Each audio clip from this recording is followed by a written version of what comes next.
احادیث کا مضمون ہے جو آج بھی بچہ اپنے مرحوم والدین کو ایصال ثواب کرے، ان کے رشتہ داروں کے ساتھ اچھا سلوک کرے، ان کو کسی کے ماں باپ کو گالی دے کر اپنے ماں باپ کو گالی نہ دلوائے، وہ ماں باپ کے فرما برداروں میں شامل ہوگا۔ لوگ اپنے ماں باپ کو گالیاں دلواتے ہیں، کیسے؟ صحابہ نے کہا حضور اپنے ماں باپ کو کون گالی دے سکتا ہے؟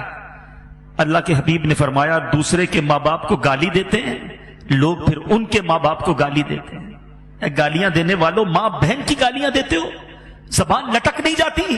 اس لیے دی اللہ نے زبان، اور پھر سامنے سے کیا ہوتا ہے؟ تمہاری ماں، تمہاری بہنوں، تمہارے والد کو گالیاں پڑتی ہیں، اچھا لگتا ہے؟ ارے ایسے کام کرو کہ لوگ کہیں ایسی اولاد ہے تو ماں باپ کیسے ہوں گے؟ اتنا پیارا بیٹا، ایسی پیاری اولاد، ان کے ماں باپ کو اللہ جنت نصیب کرے۔ ایسے کام کرو نا کہ ماں باپ کو قبر میں بھی رحمتیں اور دعائیں ملیں۔ اگر آج کوئی چاہتا ہے کہ اپنے ماں باپ کی روح کو خوش کر لے، خوب ایصال ثواب کرے، نفل نماز پڑھے تو ماں باپ کے نام پر ثواب بھیج دے، ذکر و اذکار کرے۔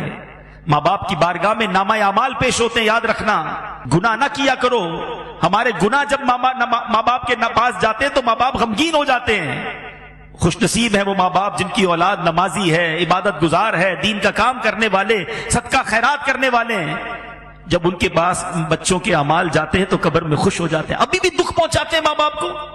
سوچے وہ بچے جو آج فلمیں، ڈرامے، گانے، باجے، شراب، جوا، حرام، بدکاریاں، بے حیائیاں، نامحرم لڑکوں کی دوستیاں، یہ ساری چیزیں ماں باپ کو جب قبر میں پہنچیں گی، زندگی میں بھی خدمت نہ کی اور مرنے کے بعد قبر میں بھی دکھی کیا۔ ارے انہیں راضی کرنا ہے تو ایسا کرو کہ روز ثواب پہنچے۔ میں مشورہ دیتا ہوں اللہ کی رحمت سے، جو بھی کہہ رہا ہوں یہ تحدیث نعمت اور جو بھی ہے یہ والدین ہی کی تربیت اور امیر اہل سنت کی تربیت کا صدقہ ہے۔ ہمارے پاس تو جو بھی ہے والدین کا ہے نا، یہ بھی ایک بات یاد رکھنا، جن کے ماں باپ حیات ہیں اور چلے جائیں، دونوں صورتوں میں ایک بات یاد رکھنا کہ آپ کے پاس اور میرے پاس جو کچھ ہے، پیسہ ہے، عزت ہے، شہرت ہے، مقام ہے، واٹ ایور، یہ سب کچھ ماں باپ کا ہے۔ کبھی ماں باپ کو یہ نہیں کہنا یہ میرا ہے، آپ کا ہے، میں نے کمائے ہیں، یہ میں نے گھر بنایا ہے، ابو آپ نے کیا دیا تھا؟ آپ تو غریب تھے، نوکری کرتے تھے، کاروبار میں نے کیا۔ اللہ اکبر! اگر یہی بچپن میں والد ہمیں ننگا روڈ پہ چھوڑ کے کہتا کپڑے خود لے کر آؤ، کدھر سے پہنتے لباس؟ ہم بغیر کپڑوں کے پیدا ہوئے، ماں باپ نے کپڑے پہنائے، ہمیں کھانا چاہیے تھا، نوالے کھلائے، چلنا نہیں آتا تھا، انگلی پکڑ کر چلایا، ارے استنجا نہیں کر سکتے تھے، ہمارے استنجا صاف کیے، ہم رات بھر روت کر ان کو جگاتے رہے، وہ جھولا دیتے رہے۔ سوچو نا۔ اچھا کہتے گھر دلا تو دیا، ملازم تو دے دیے، مہینے کے پیسے بھی تو بھجوا دیتا ہوں، اب اور کیا چاہیے؟ ارے ماں باپ کو یہ نہیں چاہیے، ماں باپ کو آپ چاہیے، ماں باپ کو بیٹا چاہیے، ماں باپ کو بیٹی چاہیے، اس کے دو میٹھے بول چاہیے، اس کا پیار چاہیے، اس کی محبت چاہیے۔ وہ پیسے کے لیے جیے کب تھے؟ اور اب اگر وہ چلے گئے نا تو یہ مت سمجھنا یہ پیسہ میرا ہے، خدا کی قسم، خدا کی قسم تمہارے پیسے کا نصیب ہے۔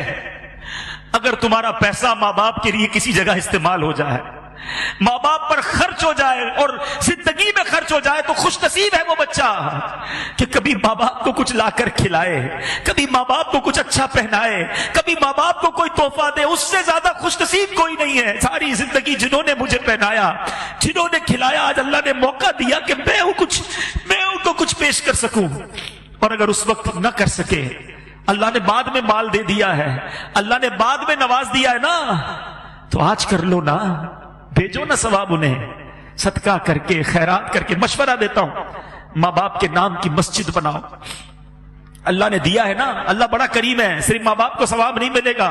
اللہ کے حبیب فرماتے ہیں جو اللہ کے لیے مسجد بناتا ہے اللہ اس کے لیے جنت میں گھر بناتا ہے۔ ماں باپ کو بھی ثواب ملے گا، تمہیں بھی جنت میں گھر مل جائے گا۔